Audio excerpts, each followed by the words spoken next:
Spain has emerged victorious at the European Football Championships in Berlin, securing the coveted title. It was a close 2-1 victory over England.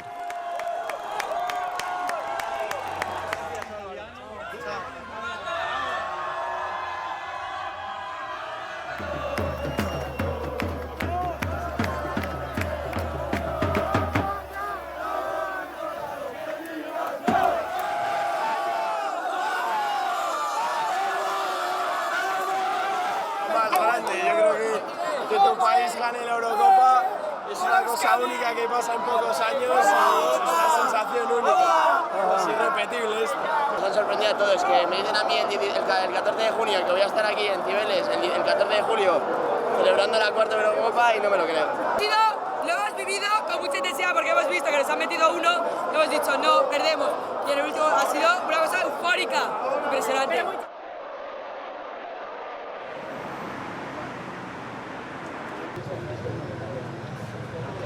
Muy feliz, la verdad. Voy al trabajo contento, con ganas, ¿no? Feliz de haber ganado. Divino, fue una maravilla, muy orgullosa de mi país, de verdad, muy contenta. Al principio sufrimos un poco, pero bueno, muy bien.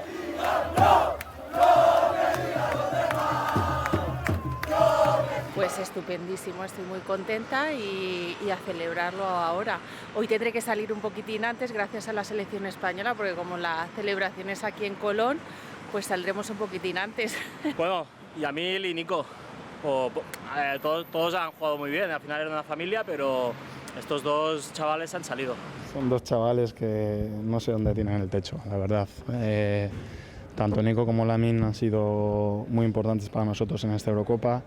No solo porque lo que han hecho en el campo, sino por lo que transmiten al grupo. Son dos chavales que yo voy a jugar una final de Eurocopa y estoy nervioso en el bus. Y estos dos están bailando, están disfrutando de cada momento. We sacrificed a lot throughout the last weeks. You know, it's so tough these days with the crazy schedules and then coming together for the end of the season for one last tournament. It's difficult on the body, you know, mentally, physically you're exhausted. But for our country, we're wanting to give everything, and then to lose in that way is really cruel, you know.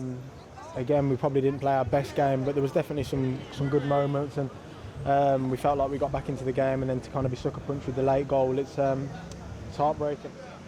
Gutted. I wish we'd been more positive. Every time we played with any confidence, we looked good. As soon as we retreated, it was poor. It's so frustrating because 58 years we've won nothing, yeah? Where it continues, like 2021 we failed to win, now 2024 we failed to win again. It was unfortunate. The boys did their best, but unfortunately it wasn't good enough. Spain did an amazing job. They outperformed us, unfortunately. England still, I'm amazingly proud of them, but it just wasn't quite there. And it's quite heartbreaking, but it is what it is. We move on.